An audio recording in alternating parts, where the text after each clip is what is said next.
I need to get that old grill cleaned up today.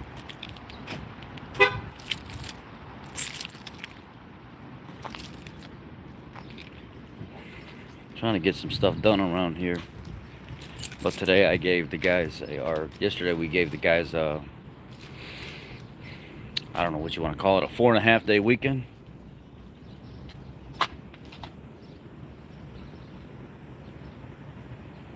Yeah, 4.5 day weekend.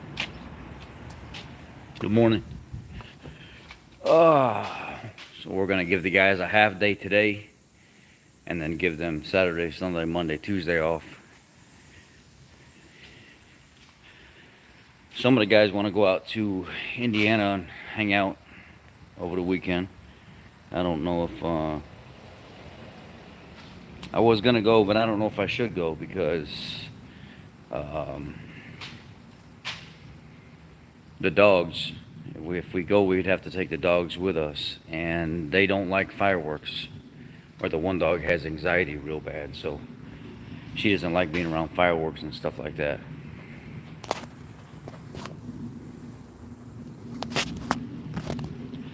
The Delphi pump came in for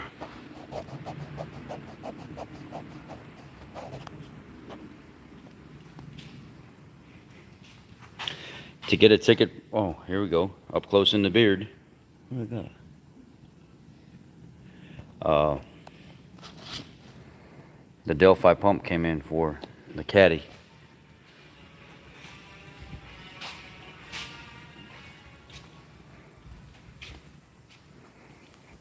I'm not going to the NASCAR race. No, it's like $240 a ticket or something like that. There's no way I'm paying that to go see a bunch of cars go around in a circle. Not happening. Yeah. Overall, not very much going on. I wanted to open up a little dialogue this morning. So here, you guys said you didn't get a very good picture of what this looked like yesterday, so I'll show you now. I don't know if I can get in here. I don't think I have light option. Maybe I do. Okay, so here, I got the trans pan off on this thing. And I was showing you guys this connector, this pass-through connector. If you look, it's cracked right there. But when I take this connector on this Infiniti QX56 and I wiggle this thing, let me see if I can. You can move it. You can move it up and down and side to side. And when you touch this, you can just go like this and just barely touch it. Like that. And it clicks inside here as if this wiring harness, this assembly that goes up through all that, I think it goes into a harness that goes in here. So you have to drop the valve body down, and then you can get to the top of the connector that's in that, and then you can pull the pass-through out. But it has an internal and external harness, or a what would you call it? It has a pass-through harness, and then it has a harness that goes through the valve body. Or no, it doesn't. The pass-through and the valve body harness are all the same, and then there's an external connector on the outside. So you don't have to buy the valve body with it. You can buy just the harness itself and the connector. And I quoted it out to the customer. I think it's like $250, $300 for it. But this guy spent like $14,000 on this already. They said whoever he took it to before kept stringing them along for thousands and thousands and thousands, and then they went out of business. Good morning. Let me make sure my compressors are turned on. It's going to get loud, so I'm going to mute it for a second until I go back up front.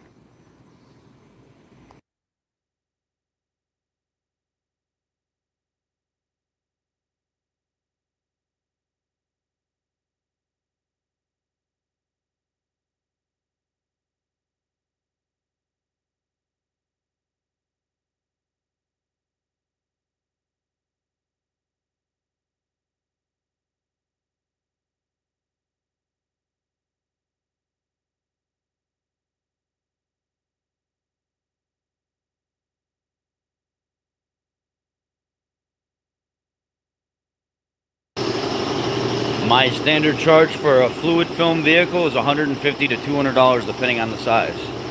Small ones are $150 and the larger ones are like $200. All the other shops want like 350 plus. So I do it 150 to 200.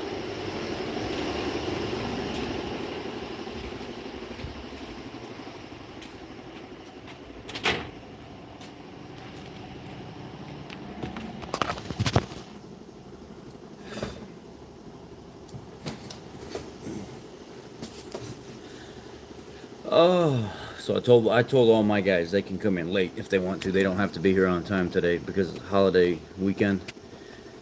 The ones that start at 7 can start at 8, and the ones that start at 8 um, can start at 9. And if the ones that start at 9 don't even want to come in, they can just take the day off if they want.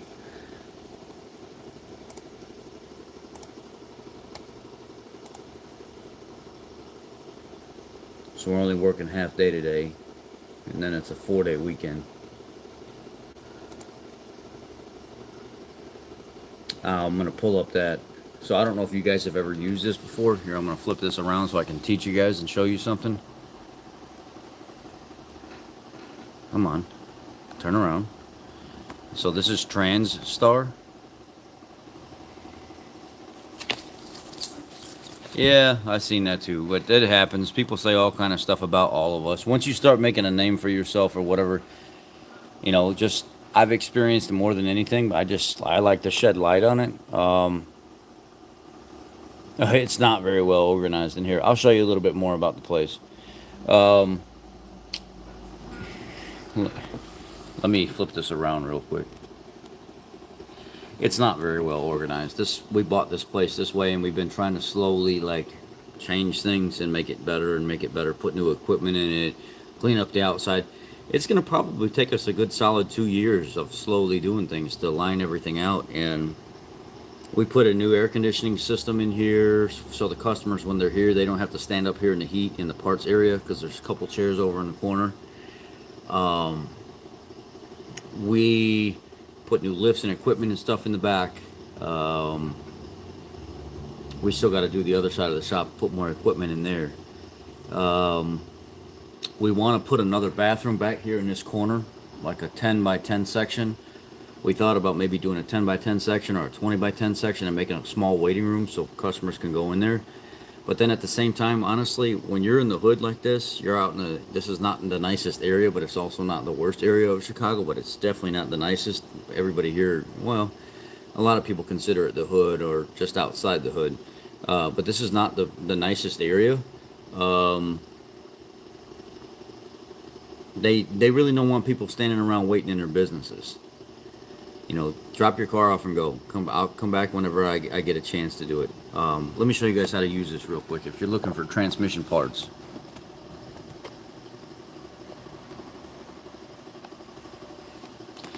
So this is, let me see if I can put this in front of this is TransStar. If you go transtar1.com, TRANSTAR1.com, and then you go down here to the section that says Shop Now. Go Shop Now, and then you can go here to transmission parts. Do the caddy live. I'm not dropping the tank live. I'm not going to be the one working on it anyway. I got people to do that for me. You go to transmission parts. I diagnose them. Somebody else fixes them now. That's how it works.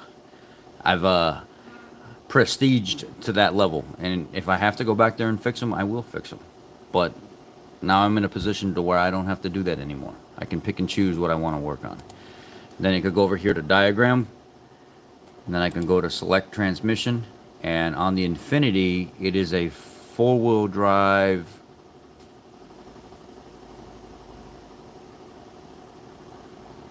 Okay, let's go back.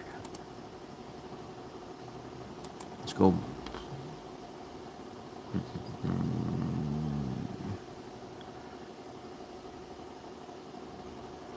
No. Let's close this out. Do. I know we can go back here. That's not it.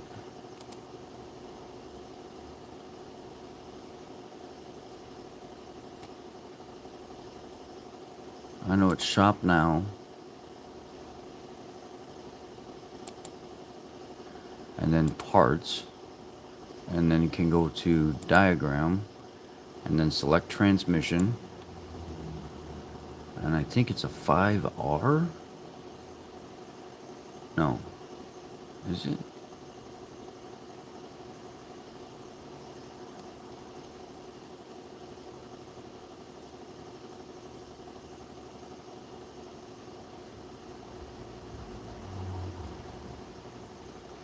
Here it is, RE 5R05A. And then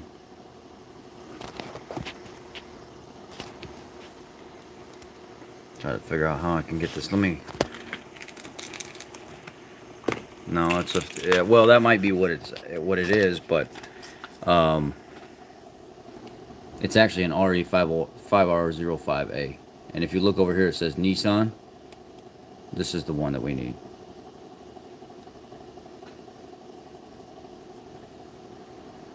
And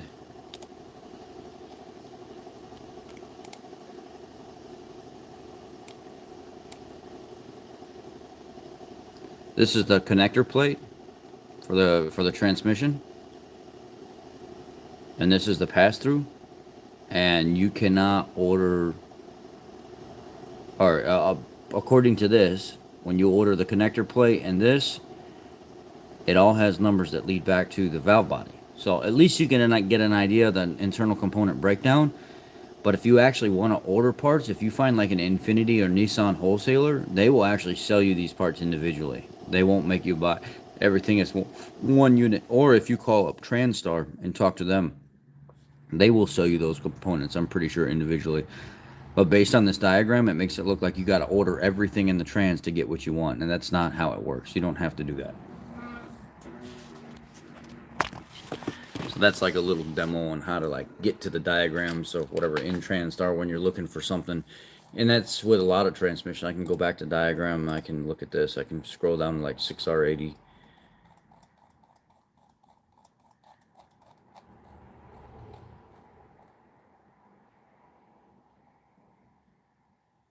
There's a 4L60, 4L60E, 4L65E, 6T70, 6R60, 75, 80. They're all here. 10R80. You get the complete breakdown of the transmissions and what the components are right here on this screen. So it really does help.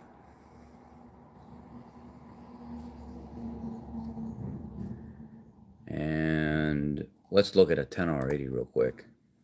10R80. The most the biggest problem child for Ford. 10R80. See if they got one in here.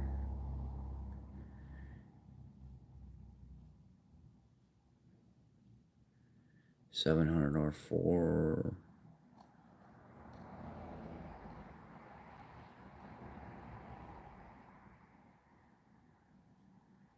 They may not even have it in here because it's too new.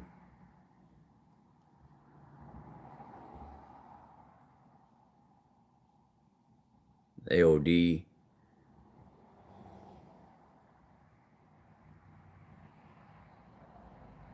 C4, C5, C6. All the Honda transmissions. Yeah, so anyway, the Volkswagen stuff. ZF transmissions. They're all in here.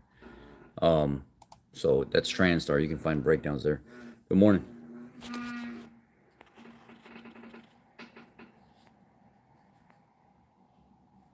Hello from Sweden. What's going on, man? ZF 6-speed? Yeah, let's see. I just saw ZF products. Let's see. Transmission parts. Diagram. All the way to the bottom. ZF5. ZF5 HP30, ZF5 HP24, ZF5 HP19, ZF5 HP18. And it goes all the way back to ZF3 HP22. I don't know if that helps you or not, but it's from ZF3 to ZF5. So maybe not. I don't know if the 6 equals 6 speed, but I'm assuming it does. So maybe it doesn't go to the ZF6.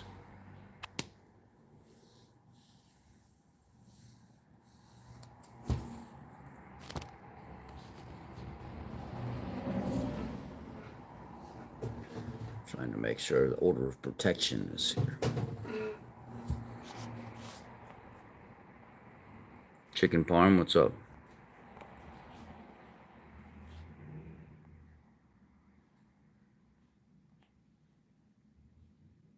How many techs am I up to now? I just hired 4 more. So, uh, uh,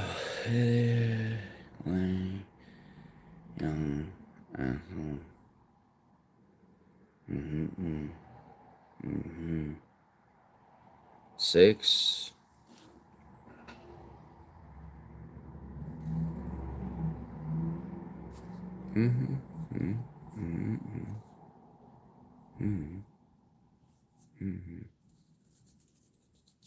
Yeah.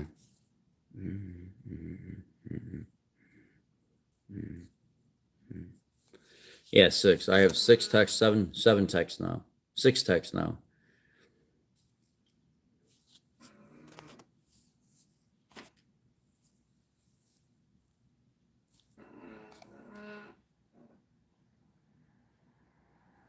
Trying to get back to some of the. If you guys haven't liked the video, please do it. I'm trying to do more of these live streams and YouTube shorts because people are saying the live streams and the YouTube shorts actually help build your channel better than the regular videos. So you might want to partake in doing more of them and getting out quicker messages. That way it'll draw more people to your channel that don't know about it. But you guys liking the video actually does help get the video out there. I know I'm not the most entertaining motherfucker out here, but you know, I try to do the best that I can. It is what it is. Can you do torque converter flush? I mean, how much of a torque converter flush can you actually do? You can drain the torque converter in a lot of vehicles, and you can pressure push the fluid out of the system. But to be honest with you, I don't think you can. You're never actually going to be able to do a 100% flush on any vehicle because no matter what, you're using new fluid to push old fluid. So you might get 90%, 95% of the fluid out. So yeah, you can do it pressure wise or you can drain a torque converter, but then you're going to end up refilling it with part of the old fluid that's in there anyway. So you're never actually going to be able to get 100% flush on a system. A pressure flush is the best way to do it, where you actually hook up to the lines and push everything through, but it's still not 100% flush.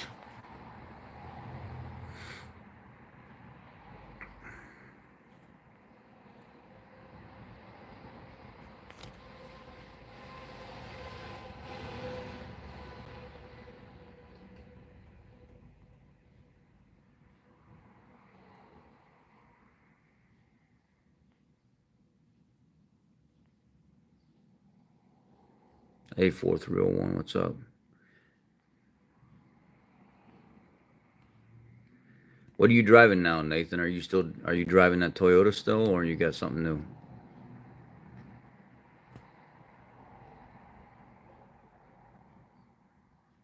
Nighttime in Brisbane, 10:21 p.m. Oh, thanks for tuning in. Queensland, Australia. Awesome. Got people from all over the world down here right now.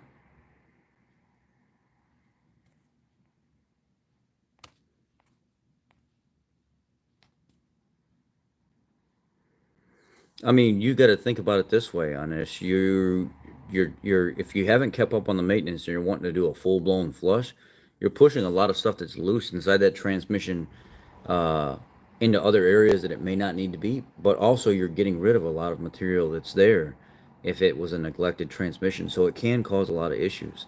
And torque converters themselves, they have their own unique set of problems because everybody thinks that a torque converter is just this special, like, a lot of people don't even know what a torque converter is. And what I tell them, it's like a fluid coupling is what it is. It takes fluid and directs it a certain way and then amplifies another section of it and then transfers it through the transmission, and then there's a set of its own components that can come apart inside that torque converter. And if you just want to look at, let's just look at a basic breakdown of a torque converter, it's very clear that a lot of people don't even know what inside a torque converter looks like.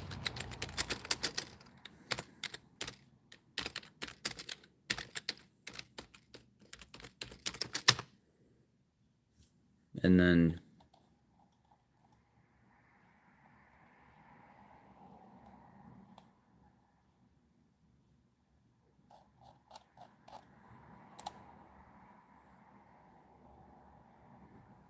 Here's a good picture right here.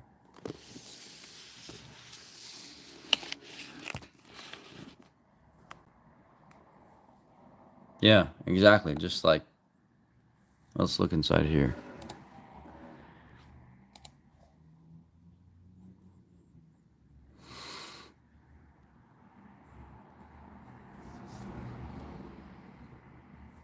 The torque converter, the transfer of power from any powertrain through the transmission can be a fairly complicated process with hundreds of moving parts that all need to be synchronized all at the same time. From cabin, you are simply pushing a pedal and moving a gear stick, or maybe just flipping a paddle, but everything going on underneath the floor pan is thoroughly engineered and developed to allow the smooth meshing of a long list of components to get your car to move.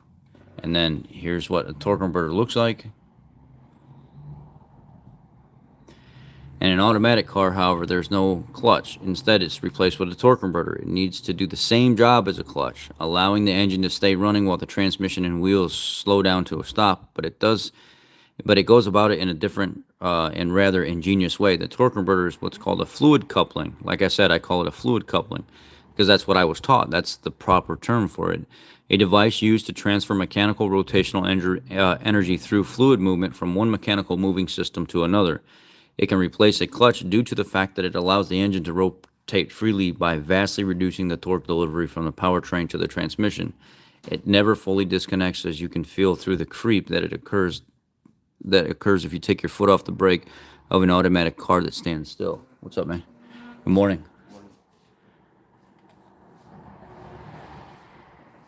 The torque converter control is achieved through a use of a pump that sends fluid through the torque converter depending on the rotation of the crankshaft. Within the torque converter is a turbine which is rotated as a pump fluid comes in contact with the turbine's vanes, thus gauging the amount of torque that makes it to the transmission through the input shaft. So the casing of a torque converter is connected to the flywheel, which therefore spins at the same rate as the crankshaft, and within the housing is the turbine, the fluid centrifugal pump or impeller, and a stator. The centrifugal pump effectively flings the transmission fluid into the vanes or into the fins of the turbine, which in turn spins and transmits the torque through the transmission. The stator there has a barrier to fling fluid straight back to the turbine instead of back to the pump, vastly increasing the efficiency of the system. And then if you look here, there's a breakdown of what it looks like inside.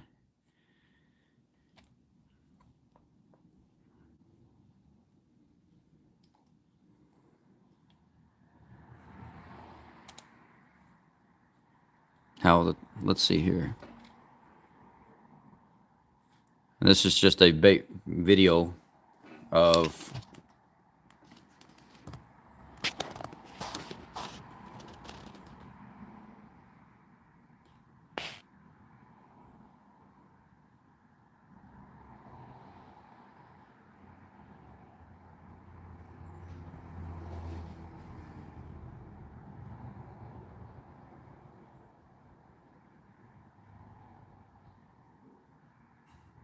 fluid gets moved out.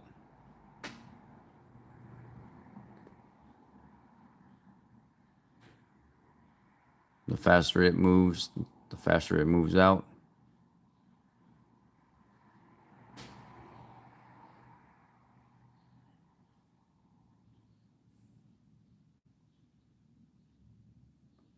Outer housing is the turbine.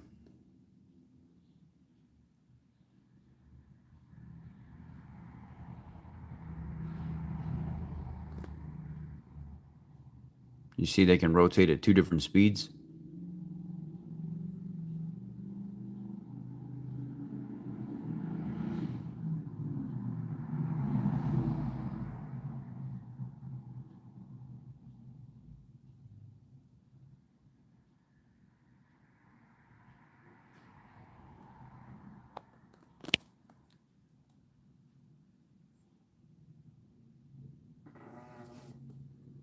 You see how it sends it? It spins it. The faster it moves, the faster it goes out, but then it goes through this turbine section and then it actually recycles it back through the center, back into the front support, and it kind of does this back and forth motion.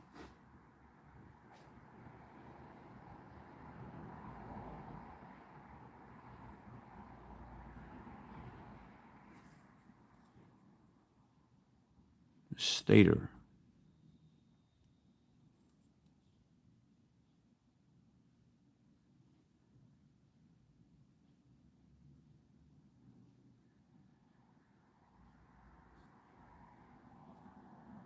I would assume that that would speed it up going back in.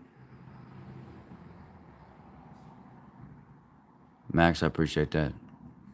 Thanks for the super chat. The housing. I think that's how you explain it. This doesn't have sound on this one, so that's why you don't hear sound. Yeah, there's that clutch material that Max was talking about. Not Max, that it's Emil was talking about. The clutch material can come loose. It can actually start to wear and causing all kinds of issues in there. Well, hope everything's okay, Canadian. See you later. Good luck with you. Impeller rotates, but the turbine does not rotate. The driver applies the brakes. The engine still runs.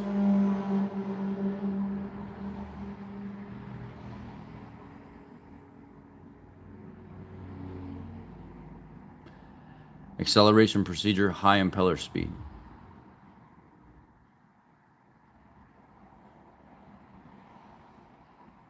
RPM impeller turbine, torque impeller turbine.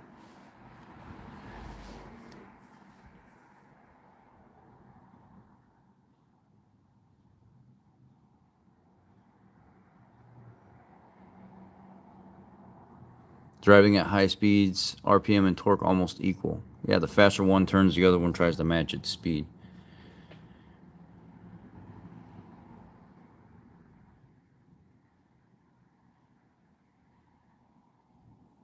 Clutch connects impeller and turbine, RPM and torque equal. That's the gist of how it works. So,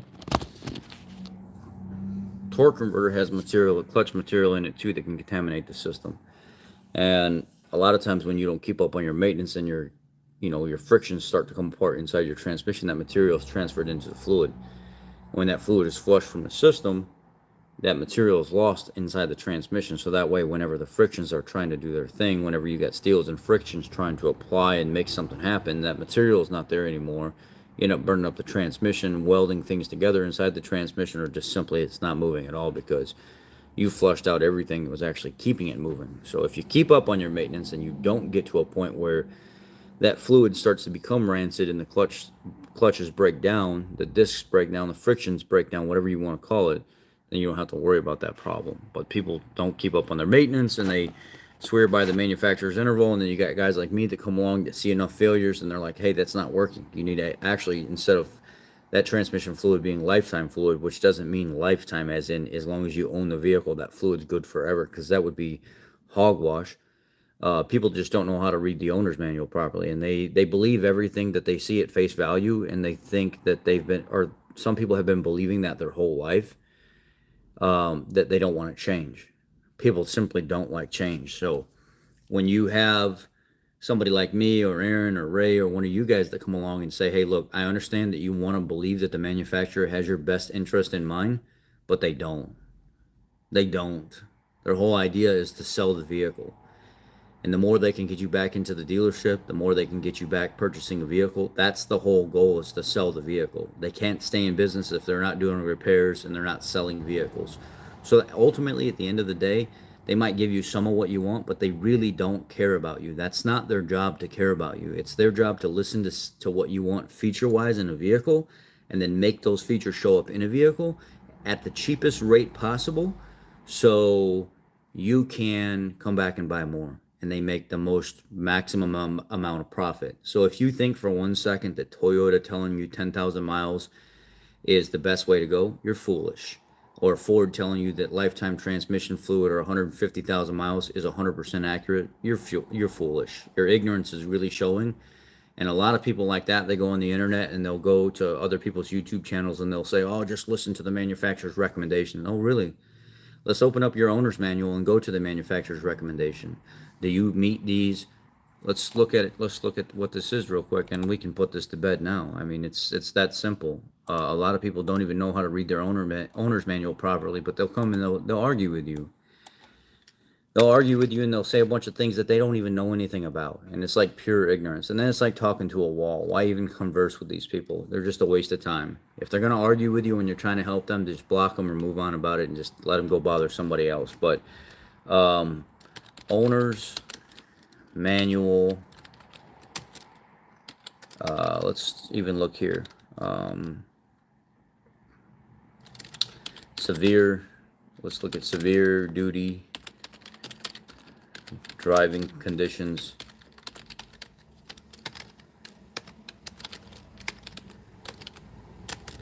Versus normal.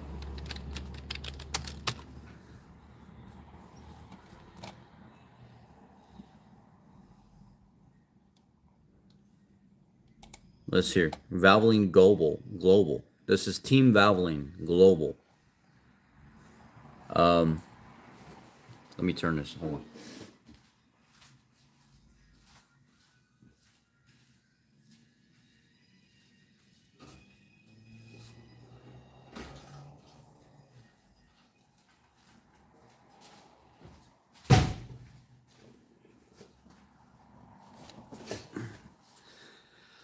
Oh. How often you need to change your oil is always a hot topic in the automotive world, and for good reason. While every 3,000 to 5,000 miles remains a well-known rule of thumb, check your owner's manual. It's always the safest bet. But even breaking out your original equipment manufacturer's guidelines can leave room for interpretation. Why? Because it's not just about how far you drive, but where you drive and how. Many OEMs refer to these factors as driving conditions, categorize them as normal or severe, and other different maintenance recommendations for each. I'm normal, right? Well, maybe. A good way to figure out if your driving conditions are normal is to compare them to the OEMs and what they describe as severe. And you might be surprised at what severe driving can include. Frequent idling for long periods of time, stop and go driving in heavy traffic, sustained highway driving in hot temperatures, sustained highway driving in freezing temperatures, short trips less than 5 miles in normal temperatures, long distance trips at speeds of 50 miles per hour or less, regular trips along steep hills or mountains, any trips along dusty, muddy, salted, sanded, or gravel roads, any trips that involve towing a trailer or a camper, any trips that involve transporting items via roof rack or car top carrier. Some of these sound familiar. You're not alone. A recent AAA study found that only 6% of drivers polled said they felt like they mostly drove in severe conditions. But when asked about their actual driving habits, 62% said that their driving behaviors align with the severe driving conditions all or most of the time. So severe is normal? Pretty much. Weather, traffic, drive-throughs, etc. are all normal parts of life that can lead to severe driving conditions. And that means a more nuanced personal approach in vehicle maintenance, including when to change your oil. Honesty is the best policy. Whether your driving conditions are normal or severe, maintain the vehicle accordingly. Be proactive about maintenance, can increase the reliability of your vehicle, reduce long-term costs of operating, and a boost resale value. So break out the owner's manual or consult your mechanic and protect what's under your hood.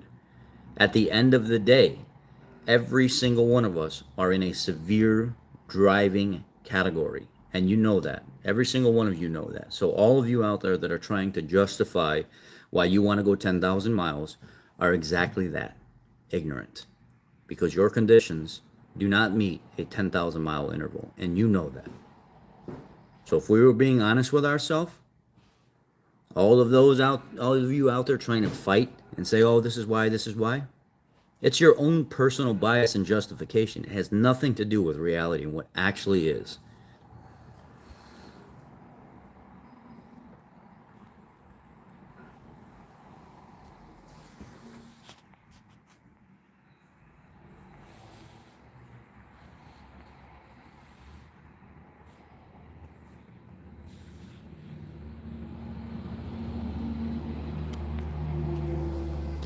You know, when I was working at the Ford dealer in Dundee before they closed, before I got hurt at work, we would tell people go 5,000 miles. Don't do this 7,500 mile crap, this 10,000 mile crap. Just go a maximum of of 5,000 miles. We find that that is the best place for people that want to get the most out of their oil when it comes to GDI, fuel dilution, when it comes to trying to keep up with the vehicle for the stop and go stuff, the short trip stuff. 5,000 miles is a good interval. A lot of these vehicles are low tension, turbocharged, this and that, and they have dual injection now. They have port and direct injection, and this leaves for a very dirty fuel at the end of, or oil at the end of 5,000 miles. By 6,000 miles, the oil smells so much like fuel in a lot of these vehicles, and you do a TBN test or an additive. Yeah, you might be able to squeeze another 1,000 miles out of it, but why? Why when there's that you can light the fuel vapors coming off of the oil? It's so strong. So it's just ridiculous how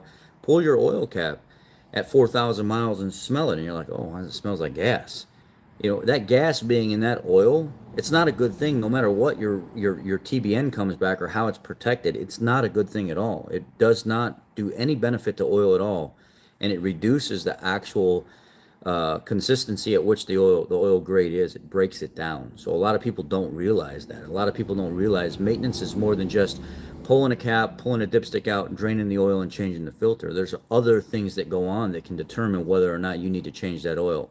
Some people say color is not a factor. Color can be a factor at the end of the scale, but it's not the immediate factor to actually determine whether or not that oil is good or bad. Pulling the cap, smelling it. Maybe every once in a while I'll put some between my fingers and I'll try to feel it. To feel, does it feel slimy still? Does it really feel like it's still protecting, or am I starting to actually feel more skin than I am like lubricity? I know that's not a good test, but that's one of the ways that I like to do it too. And then I will be honest with you. I've literally take it, put it on my fingers, and I'll almost put it right in the tips of my nose, and I have to wipe my nose off afterwards because I'm really trying to smell the raw fuel smell to see if the fuel is there, not just under the cap, but and then I'll dip it, wipe it off, dip it again, see what it looks like, run it for a little bit, shut it off, smell it, and I get a good idea on whether or not I get that warm and fuzzy of what's going on here. I don't take anything lightly when it comes to fluid maintenance.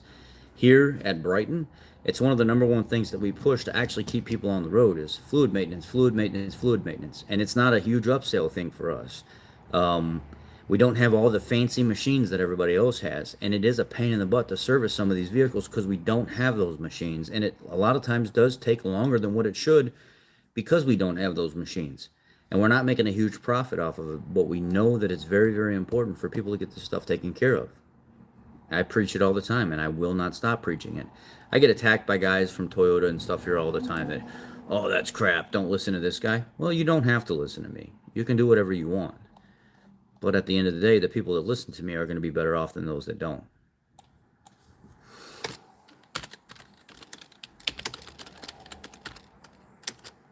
Toyota severe maintenance schedule.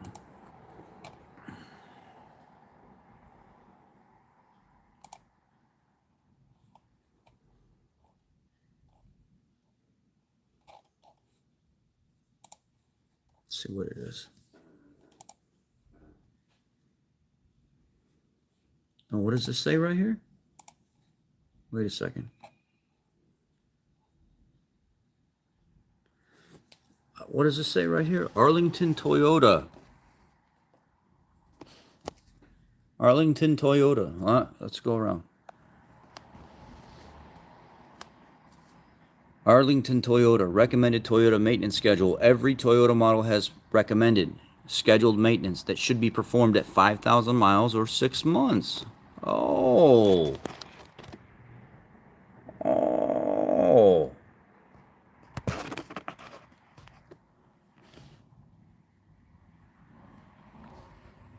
Yeah, Ingmar. Okay. I'm gonna use you for an example. And I mean no, this is not an attack.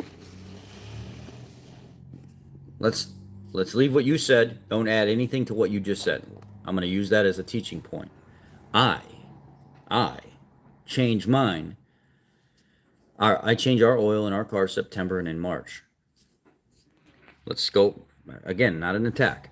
Before winter and early spring. Have been doing that for years. Oh, okay.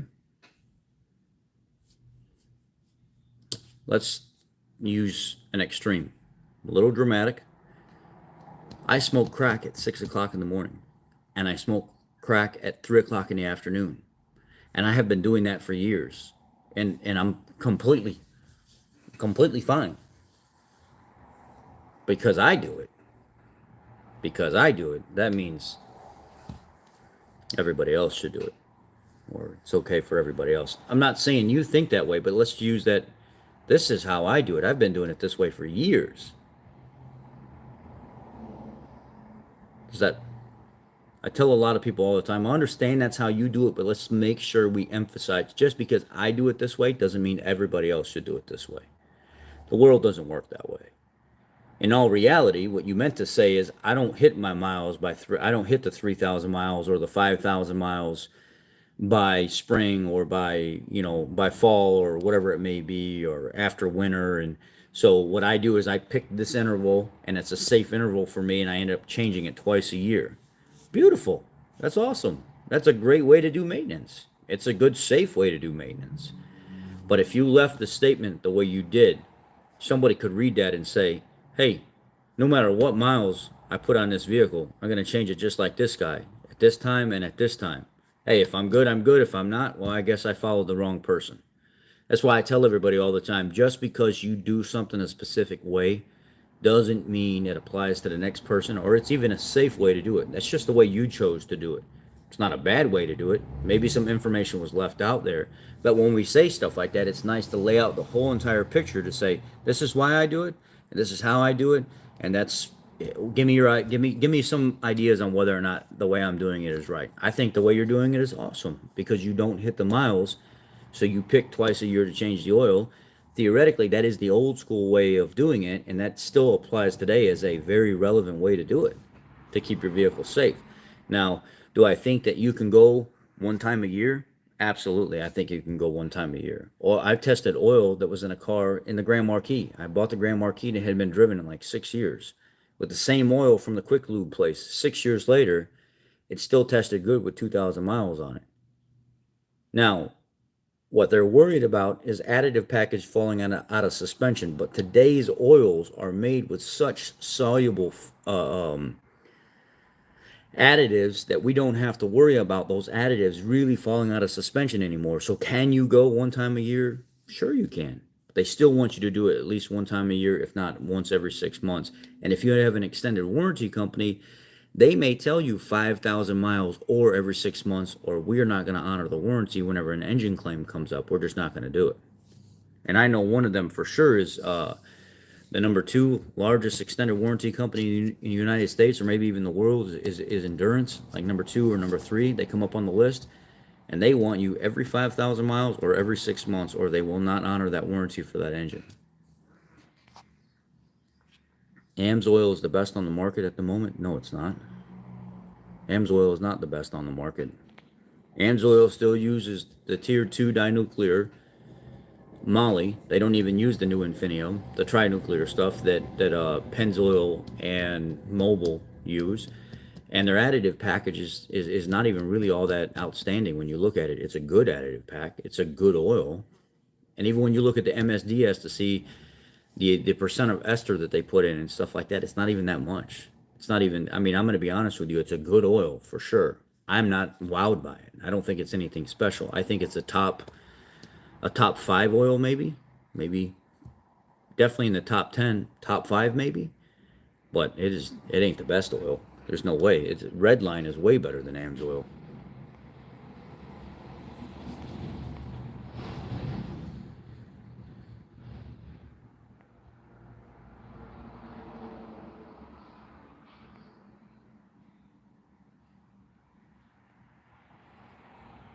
See, what's good about Pennzoil Platinum Ultra is they don't use a conventional approach to making their oil. They use a completely different approach. Their approach is a natural gas to liquid formula. AMSOIL doesn't do that. They use a base blend, which is a standard oil, and then they add additives to it, and that's how they spiff up their oil, and they make it seem like it's this wonderful, miraculous oil. But there's really nothing special about the process in which AMSOIL makes their oil. It's a good oil, for sure. It's one of the best oils you can buy, but it is not the best or close to the best. Unfortunately, that's not true.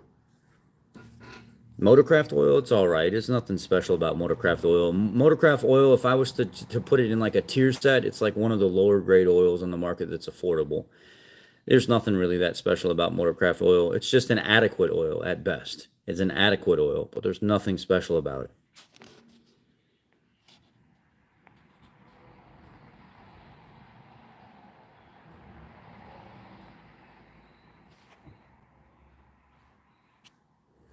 I'm sure all of those, Anish, are, am I saying your name right? I don't want to butcher it. Anish? I think I'm saying it right. Royal Purple ATF, Amsoil ATF, Redline ATF, they're all really, really good oils. Don't get me wrong, they're great oils. Are they necessary? No, they're not, but they are good oils.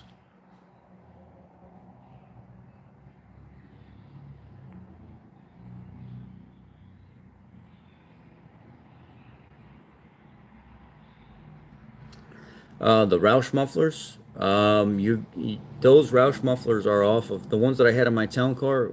So a dude wanted to go to a Cervini exhaust on his, um, it was like a GT350 or something like that, and he had those Roush mufflers on there. Maybe it was a regular GT Mustang that was just hopped up. Anyway, he had left the exhaust kit behind. It's like a $700 kit. It's the 5.0 liter axle back exhaust for a Mustang, and then the tips were cut off of it and they were modified to fit the town car, or the pipe was cut off the bend that comes out, because on the Mustangs how deep it is, it goes from the bumper and then it turns in really hard where the town cars go straight, so I had to have that cut off, and then I had to have a new piece put on, but those aren't on my car anymore.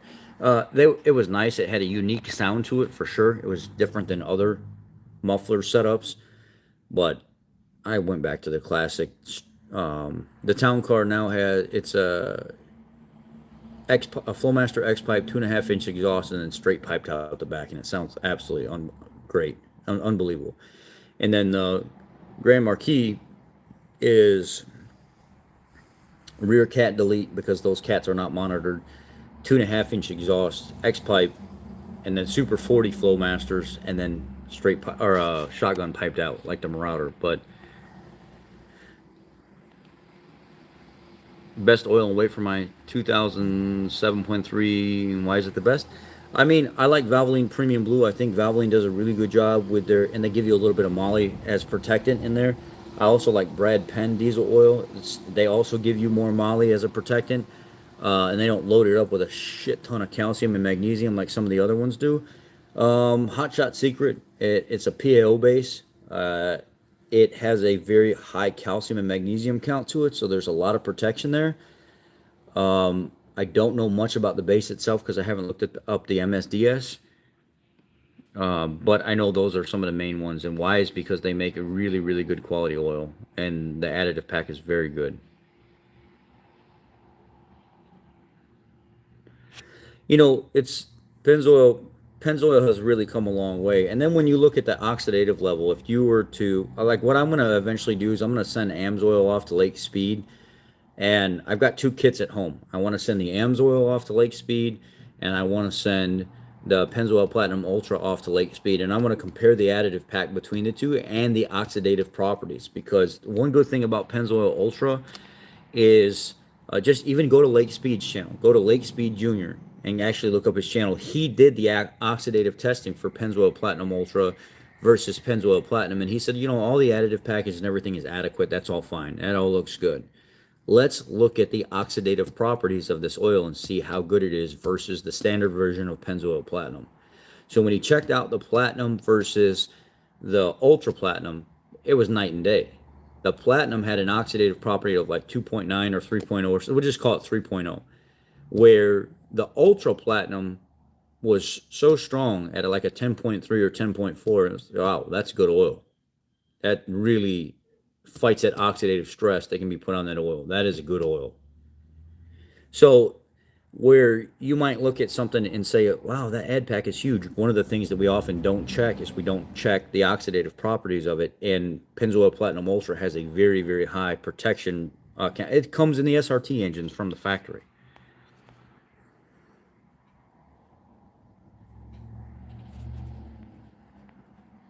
And that's what I've been telling you guys though. Like before guys like Lake Speed came along and other guys, that's what literally I have been telling you. And it hasn't been just me. Fortec Make You Loco, he said the same thing. Scotty Kilmer, for God's sake, he has said the same thing. That Pennzoil, the Platinum series, is a really really good oil, but the Ultra oil is that's an awesome oil for what you're paying. How are you going to get an oil at that price, quality wise, on the market? You're not.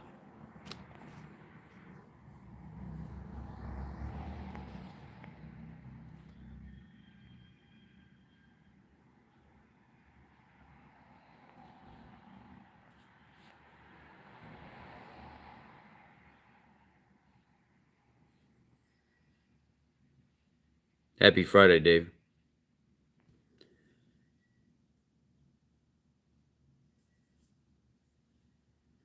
Liquid Moly all day. Yeah, Liquid Moly is a great oil. Is it the best oil on the market? No, it's not. Is it a great oil? Yes, it is a great oil. It's made of quality product. It's not like, is it going to knock your socks off? No, it's not. It is a good quality oil, though. For sure, it's definitely one of the middle of the pack oils that I was impressed with, but I was not as impressed with as I thought I was going to be. When I looked at Liquid Moly Molygen, I thought to myself, wow, this is going to have like 300, 400 parts per million moly. Like they're really going to emphasize the moly in this. This is going to be great. And then when I sent off the testing and it came back, I was like, well, Liquid Moly Molygen, this should be some kind of outstanding moly pack. And I really wasn't seeing that. I was like, this is crazy. How come I don't see more than that in here? This is like the whole premise behind this product is this, everybody's like, oh, the Molygen. It's going to be so awesome when you get it. It's going to be pumped full of moly. And then you listen to what all these racers and people online are saying. You go send it off to get it tested, and it's like, oh, well, it's good. It's not pumped full of moly like everybody thinks.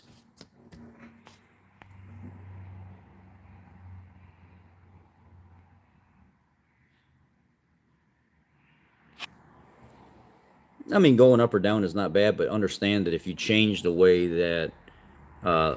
way you're doing things, that you end up putting more stress on the vehicle. That's just more wear and tear. People have to understand that. And then when you change your wheel size, you have to go into programming to change that as well. Unless you match the combo tire size to rim size perfectly to where it matches the radius of the other one, then you won't have that much of a problem. There's ways that you can do that.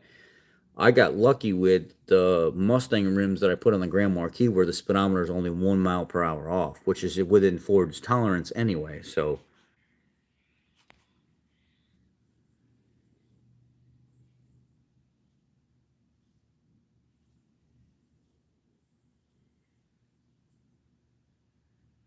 SuperTech compete with them all. SuperTech is more of a basic oil. It's like a Ford OE oil. It's like a Fram OE oil. It's like a STP OE oil. It's nothing to brag about. It's a good oil. It's really nothing to brag about. And you have to understand that all these oils now are coming GF6 rated. So it's like any oil that you put in your newer vehicles on the market are going to be backwards compatible and they're going to be just fine.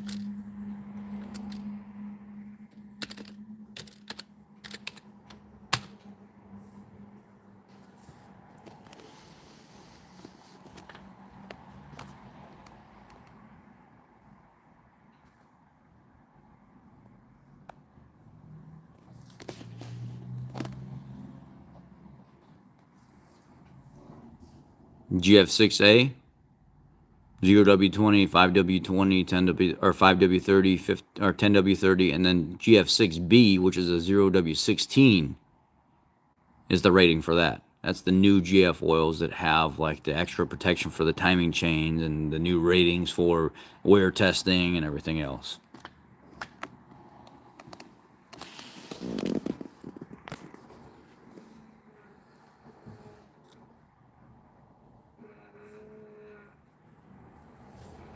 Oh yeah, I mean they're beautiful oils and they're calming. Like I like the way liquid moly looks. I like dumping liquid moly and stuff. I like Liqui Moly's ATF as well. You buy AutoZone specials with filter? Well, AutoZone really, lately, AutoZone have been selling like blowout deals where you can get like 10, 15,000 mile filters. We were getting, customers that were watching my videos and stuff on here and they were coming in here. Do we use Wix filters for your customers? Yes. I like using Wix filters. I like using, I've been getting more Purolator Boss than anything lately because AutoZone has really been working with us whenever we get our Castrol Euro oil and we get our Valvoline oil and we get our Pennzoil Platinum oil. They have actually been giving us the Purolator Boss filters for the customers, which that's what I've been wanting. I've been like, can you, this is the filter I want. Can you guys make it happen? And they're like, sure, because of your account with us, we will work with you. And they've been giving me like the synthetic Purolator Boss filters, which it's been turning out absolutely amazing for the customers because we don't put cheap stuff in the customers' vehicles. We just won't do it. I'm not going to put cheap oil in a customer's vehicle. I can't. If they're coming in here and they're spending 50, 60, 70,000 dollars for a vehicle, I'm not putting cheap oil in it. It's closed container oil, and that's how they get serviced. Not bulk, not any of that. Let's see. I can show you guys some of the oil that we have.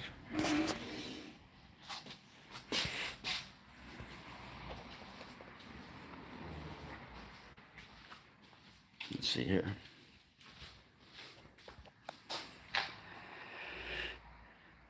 We sell a lot of Castrol. A lot of the BMW customers, they really, really love the Castrol oil. So they actually ask us to do the Castrol.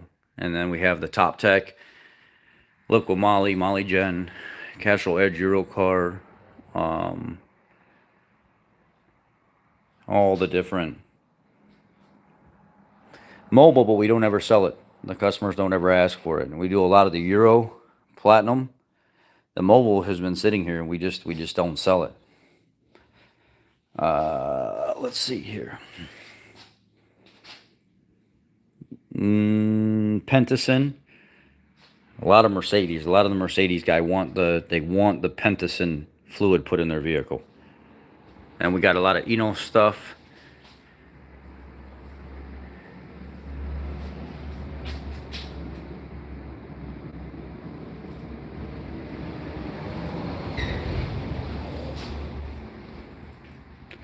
Redline D6 ATF. A lot of the Honda genuine fluids for some of the older cars and the newer cars. Titan.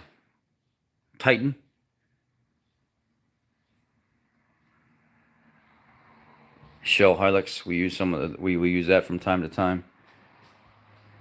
And then we just have regular oils that are Dexos approved. If somebody does want a cheaper oil change, I'll pull out the Parts Master stuff, but I did get the stuff that was specified for the GM stuff. Even though I don't believe in the specification, sometimes people want it because it makes them feel good, but the GM specification on it, a lot of people think that GM specification is like, what do you call it? Some miraculous additive pack that's in the oil, and that's not what Dexos approved stamping is. And I think a lot of people don't understand that Dexos approved does not mean there's a specific add pack in the oil. That's not what it means. If you look at, let's look here.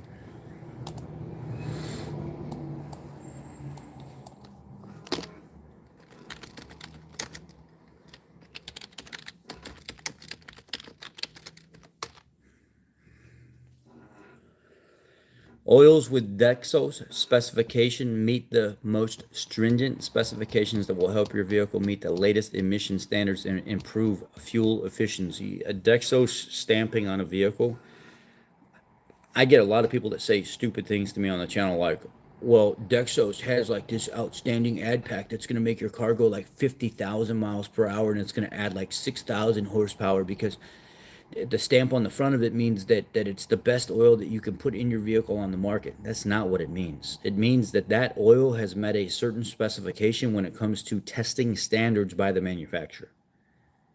That's it. That is all that it means. Really, that is it. And if you're buying a GF6 oil, it already exceeds those specifications, even without the stamp. So what's the problem?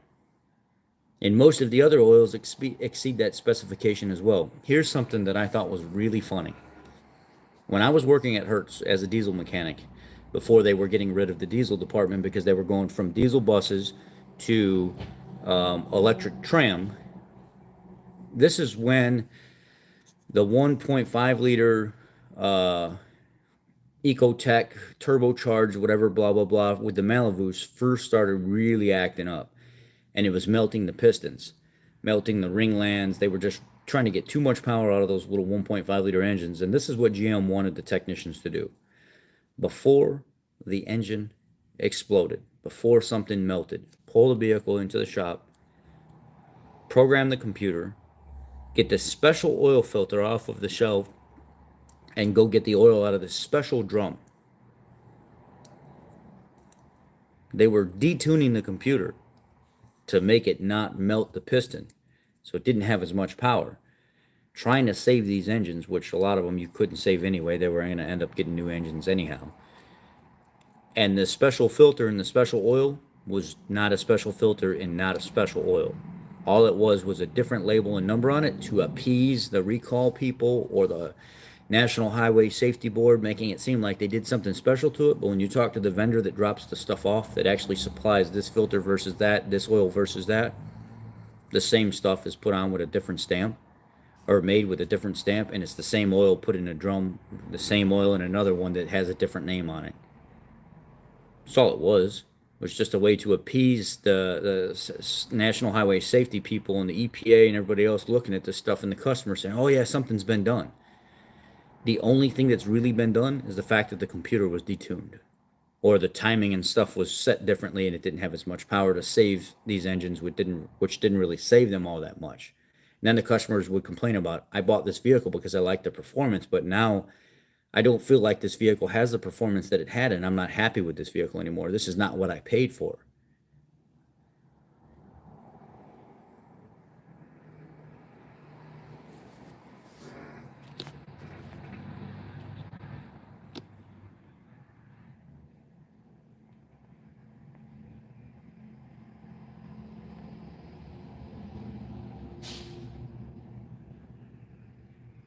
Radiator and heater core flushes.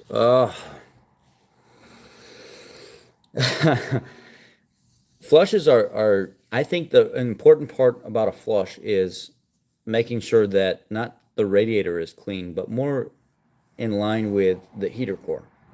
The heater core is such a tight space, and it's such an easy place for things to accumulate. And on older cars, we do get them in here that they're blocked up because people don't service the fluid at all, and it starts to scale up and build up inside and get cloudy and get nasty, and they start dumping stuff in it. I think the flushers are important every 60,000 miles just to make sure that everything stays clean and out of that system.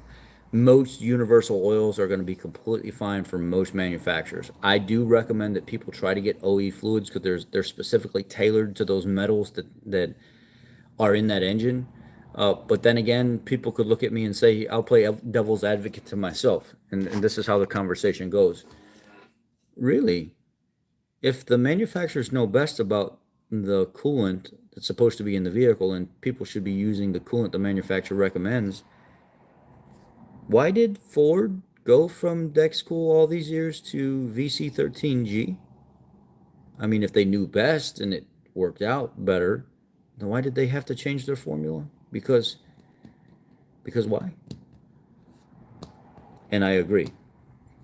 They don't always know best. And a lot of people think, oh, use the OE fluid, use the OE fluid. It's going to be the best for that vehicle. No, it's going to be the safest per minimum requirement for that vehicle. And this is where you need to understand that. It is going to be the safest per minimum requirement for that vehicle. That is how this stuff is set up. Is there better? Probably tons of things better. But it's the safest minimum requirement to run in that vehicle at the cheapest rate to make that vehicle look the best on the books, on the numbers, and what it costs a customer to maintain that vehicle. That's how everything's set up.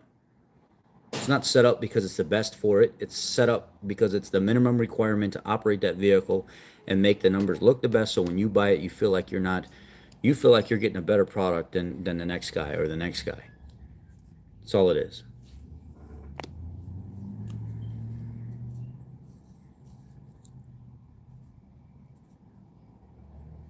Nothing wrong with K&N oil filters. No, I mean they're oil filters is an oil filter. Even the orange can Fram ones, if you use them accordingly, 3,000 miles or so, the cheap ones, you're good. You go up to the next step, the next highest up, 5,000 miles, you're good. The next step up, 7,500, 10,000 miles, which you shouldn't be going anyway. You could probably run it every 2 oil changes, you're good. And then you get into the higher end stuff. I think back to what Melissa was saying. I think the best thing to do with coolant flushes is to do it just to make sure you don't have that buildup in there. Because now, here, if you look at the components that the coolant protects, not only does it reduce heat in all the components in the engine and the air traveling across the condenser and stuff like that, withdraw the heat from that component, it carries it away from components so the air can help wicken that heat out of it. So when it goes back in, so the more protection that it has, the more lubrication that it has, that keeps the pumps, the seals, the rubber components, everything healthy. And if you think about your liver in your body, your blood all gets filtered out and the impurities and stuff pulled out of it constantly, and then your body discharges it. That's the lifeblood of your body. Oil and coolant, oils and things like coolant are the lifeblood of your engine. They don't have an ability, if there's no filter in place, to actually filter out the contaminants that are ingested if there's no filter. Now, big trucks have water filters and stuff like that to keep the additive package up to par and also filter out impurities, but we don't have that in passenger vehicles. So, and cooling systems are supposed to be closed systems, but yet they still get contaminated and things happen. So, every 60,000 miles is why I tell people you should still flush your coolant. And if you don't use a good universal high quality, then use the OE. It's the minimum safest bet. Or find something like AMSOIL or Redline or something like that. They make specialty products that can go in that vehicle as well that are much.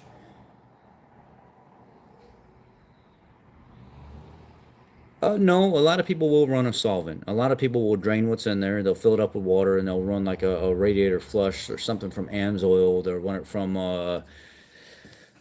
Blue Devil. There's other manufacturers out there. I think even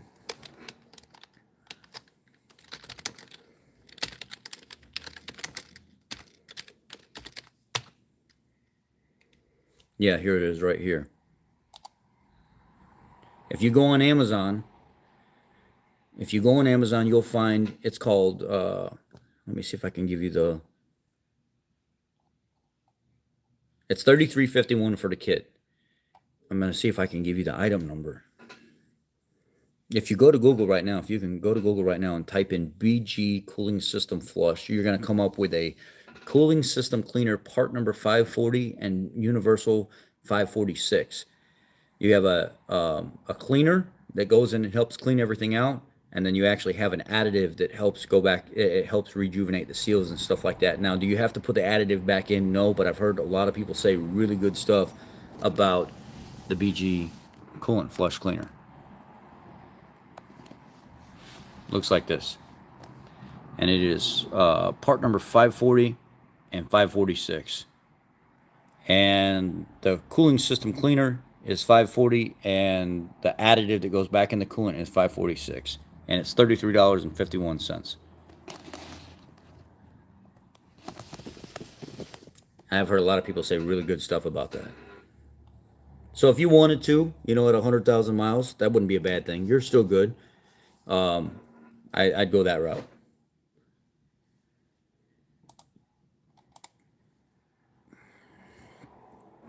I wanted to get the CT4 machine. There's a coolant flush machine on here that I wanted to buy for the shop, but it's a I think it's a BG CT4 machine. No problem, not at all. Anytime you guys need something like that from me, I'm more than willing to answer questions and stuff. Motorcraft PC9.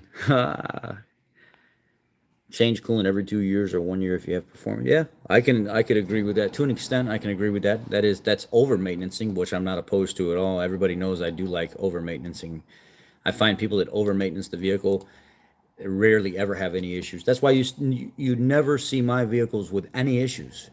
I I do the oil, I over maintenance the trans, I over maintenance the cooling system, and I never have problems that other people have. Never, ever. And I got a lot of vehicles. You guys know that.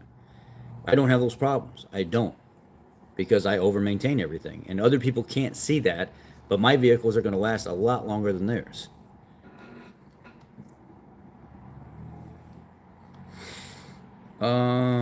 Hmm. I do see. I wanted to look at on eBay. I wanted to go on here and get your guys, some of you that have shops, ask your opinion on a good coolant flush machine for the shop. We don't have one, and I'd like to get one.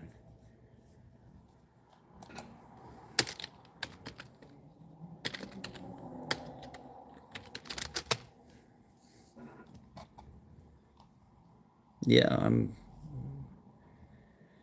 there's a machine on here, and I don't know if it's any good. It's probably Chinese made or something like that, but it is a big machine. I've seen a lot of guys talk about it. CT4 works well. I hate the radiator fittings being connected by a hose. Look at this here. I've seen a bunch of guys that are starting out their shop. They bought this here.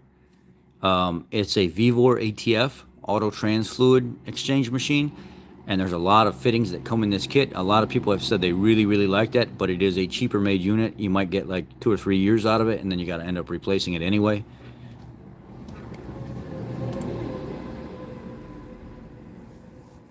And it gives you flow. It shows you restriction. I mean, it does. It says it's got all the fittings and stuff that you need for different transmissions. Brake fluid. I do mine. I try to do mine at least by every 2 years. Before they used to say 3, and then they changed it to 2. A lot of people are doing it between 1 to 2 years.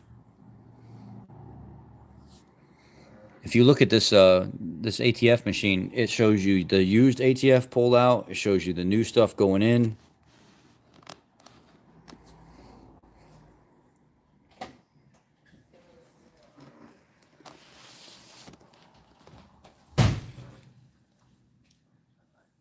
Yeah. No. AZ? Mm-hmm. No, he didn't say nothing to me. Are they coming in? Oh, I did. I was here. I know. 6:50. But I told Axel if he didn't want to come in directly at 8 o'clock, it was fine. He could come in 7:30 or whatever. So I said it's not no rush today because I knew nobody was gonna really be coming in trying to work right away. At least I can get one done.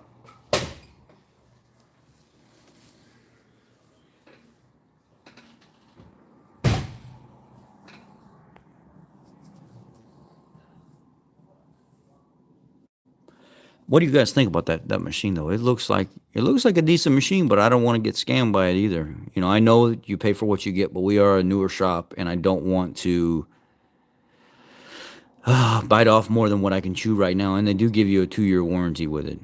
I know there are, aftermarket manufacturers that people don't like, but I also think that there's quality in what you can. A lot of these companies build for the OE, and that's why the OE charges a premium price for stuff. But then when you get the machine directly from the company, it's like a third of the cost. So, transmission machine. Oh, yeah. It's not too bad either. It's you see the new oil, Yeah. used oil, and then there's a meter here to tell you when the new stuff versus the old stuff. It gives you an idea when you finish, and then it gives you the pressure reading as well. How long finished?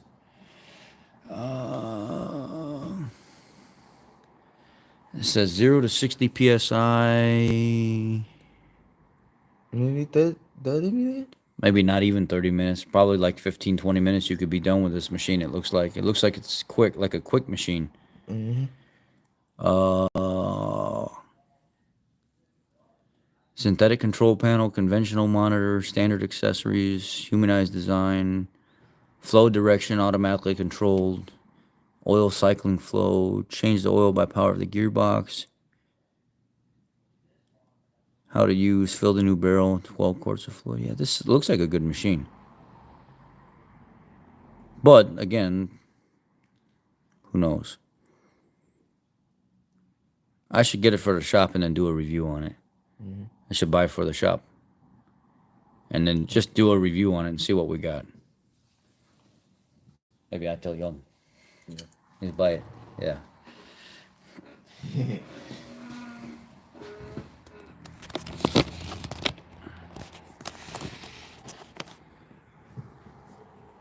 You want to go under? You want to say hi? Come on. No. Come on. Hey. Come on. No. Say hi. You shy fuck. Can you use .4 in a system that is meant for .3 brake fluid? Yes, you can.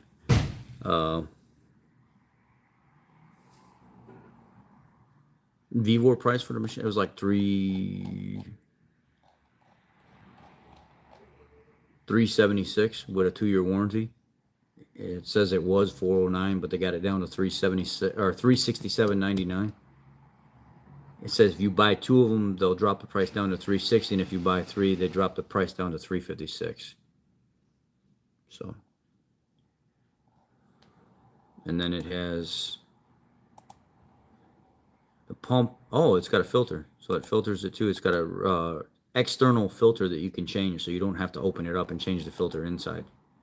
It runs through an external filter, so it's easy to spin off and then put the new transmission filter on.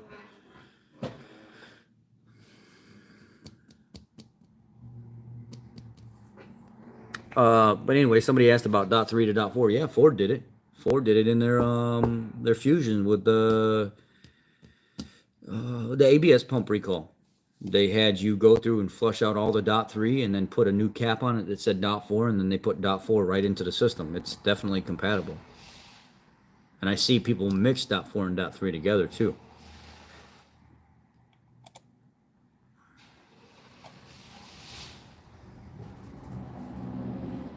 Snap-on coolant exchange unit radiator flush, $399.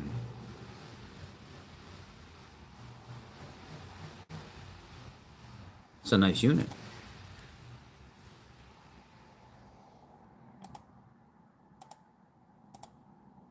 It's the EESE 30 or 336.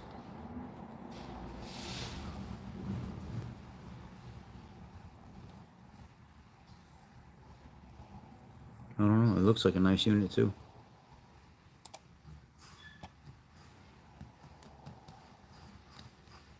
Yeah, the Fram Endurance one it looks identical to AMSOIL. What did they say? Champ Labs or somebody makes it or something like that, or Wix makes it for both of them or something. Yeah, they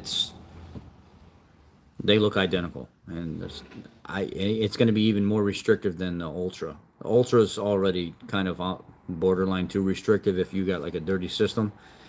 Which I don't have a problem running the higher end Frams, because just like a lot of the engineers, they'll run them. They don't have a problem running them. They filter all the garbage out. The problem is if you have a lot of garbage, they're going to plug up a lot faster than the Mobile and the Wix and all, because they filter more. They have a tighter mesh filter.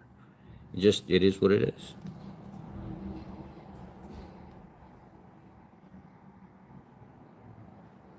RT1 coolant flush machine.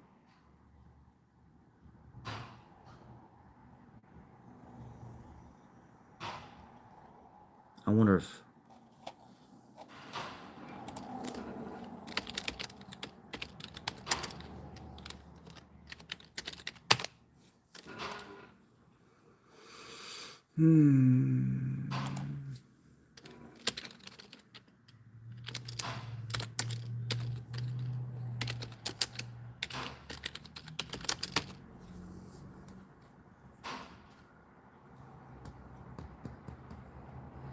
yeah, the same VVOR one is on Amazon for $515.99. The same one. So eBay, you get a better price for the same machine.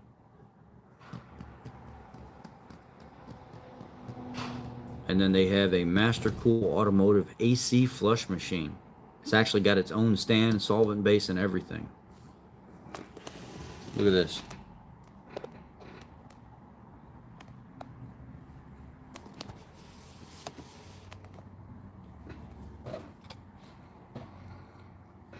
And then here's a brand new system for draining and filling right here.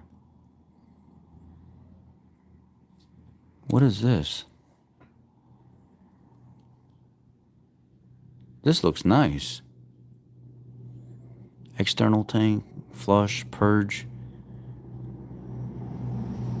It's got the airline hookup and stuff to it, so you can blow the solvent through the AC lines and get all the crap out of it before you install new components.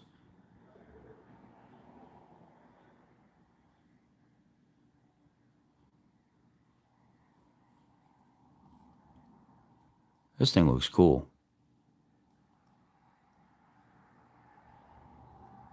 300 watts, 4 gallon per minute. Let's see if I can find like a review section of this. 1 star. One guy got a 1 star. He got a, what did he say? This unit is junk. Do not buy it. I used it 6 times and the seal went out on the pump. It dumped flush fluid all over the floor, and you can't buy a new seal. You have to buy a whole new pump for $400. I would never buy a Mastercool product again. I only gave it a 1 star because it wouldn't let me give it 0. Oh my God. Never mind.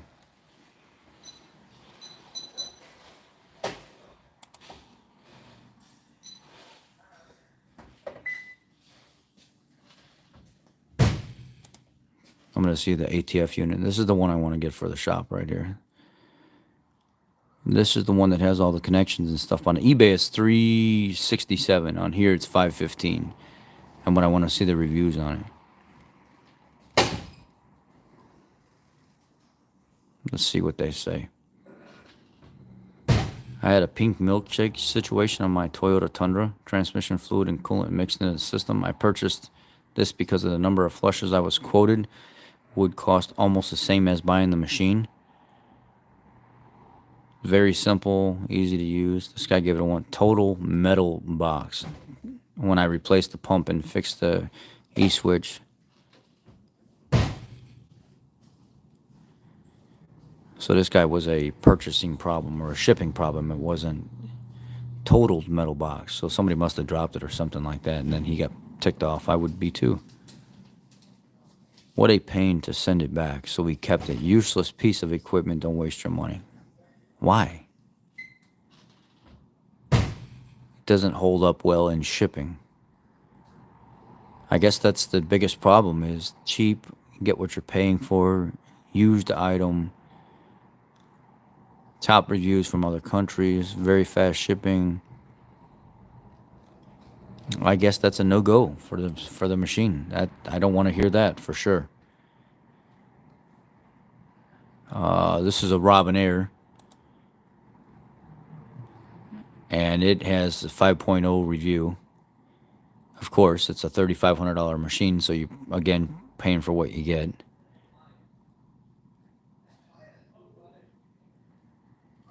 So you're going to get the best of the best right here.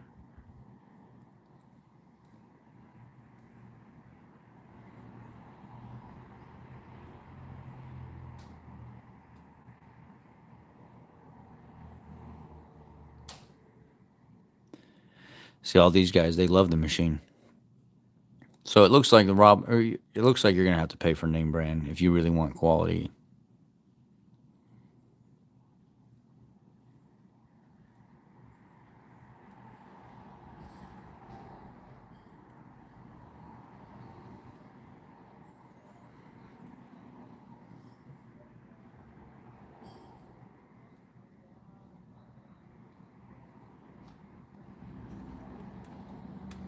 That looks like the Vevor machine right here on the right.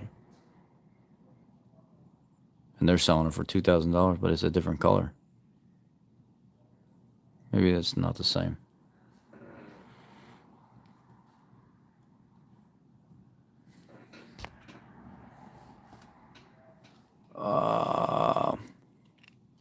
Good night, Anish. Good night.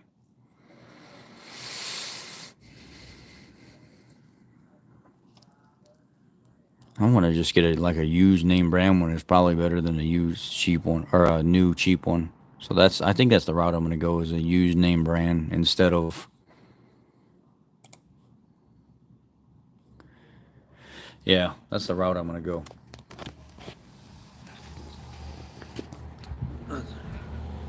Maybe I'll buy one right now.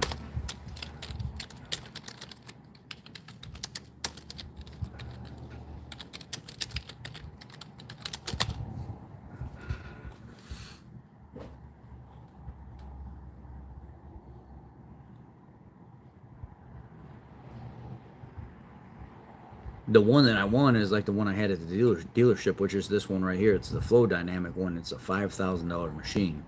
That's a good machine. Best Buy.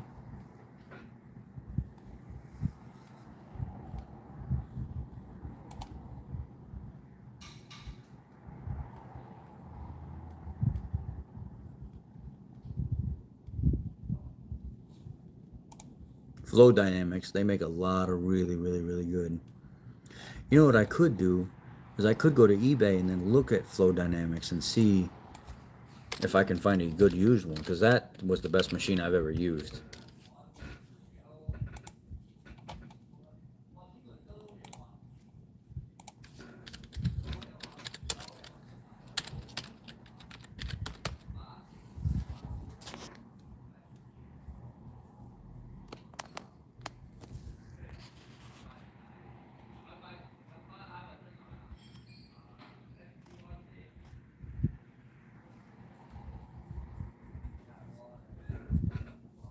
Oh, there it is, Flow Dynamics. Oh, really good prices for used ones.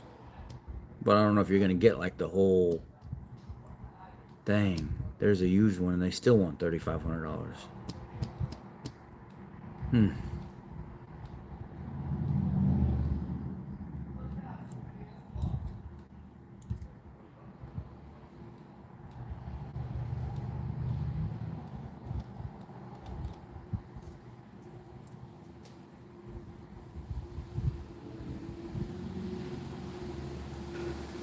Well, I trimmed up a couple weeks ago, or Father's Day weekend, and I've been letting it grow since then. It's almost impossible for me to keep up on my beard, man. I hate shaving. I'd rather just let it grow and look like a caveman, but I know for business it's not a good idea. Only reason I let it grow last time is because of my little girl. She wanted me to use her Father's Day kit.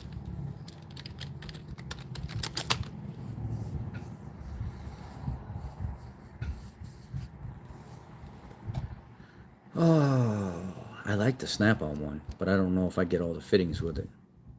And I like the RTI machine.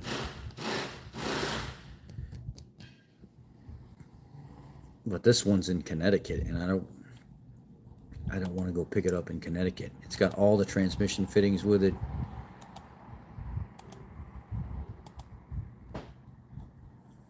I guess to save thousands of dollars, you might have to pick it up in Connecticut. I guess it would be worth the drive to just drive out, pick it up, and come back if somebody had like a nice enough name brand one. Because you're saving thousands, you may as well just do it. What?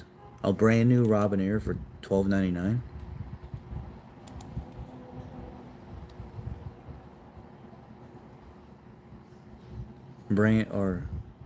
Brand new used.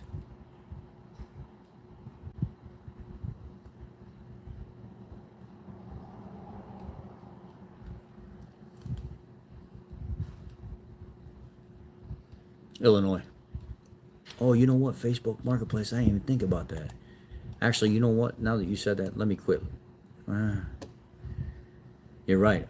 Before I even continue this, the best thing for me to do is stop looking now and look at Facebook Marketplace, because I bet you there's another shop right down the street here because of all these different shops here that are selling one of these right now. It's probably in good shape.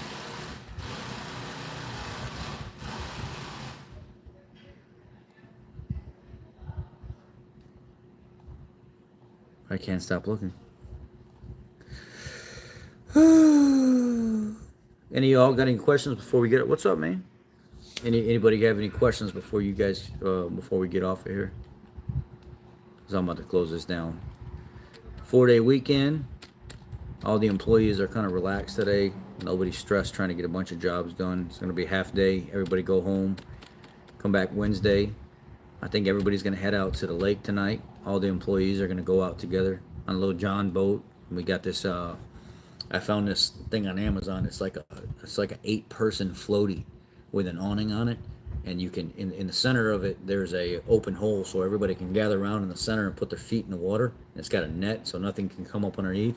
And then out on the dock part of the floaty, there's a cooler that you can put all your beers and stuff in, or your drinks and not beers in. And then you latch the lid and people can sit out there on the little dock area. It's like a little 4x4 area, and then inside you can like a little 6x6 area is attached to it that people can sit and dangle their feet in the water, but it's got a net that goes underneath it.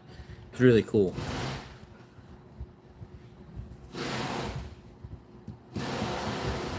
But is it by me?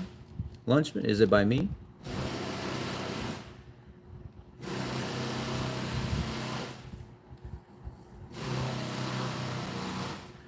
Oh, best. Somebody did say that they were doing that. That there was a. Hold on a second. I remember somebody came out with a kit for that. Good thing you brought that up because I've been wanting to do that to my vehicle. There's an aftermarket kit that is available for the 6R80 now where you can put a dipstick in it.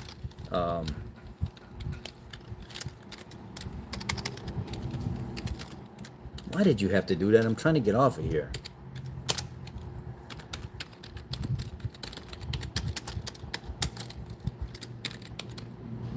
There we go. 6R80 transmission dipstick kit. I know there was one on here. I seen one. Somebody had one. Is it B&M? I should put 6R80 F-150.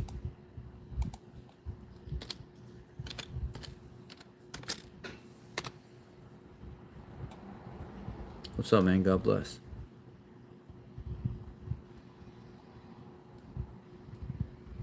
Oh, I gotta go, guys. Got a doctor's appointment right now online. See you.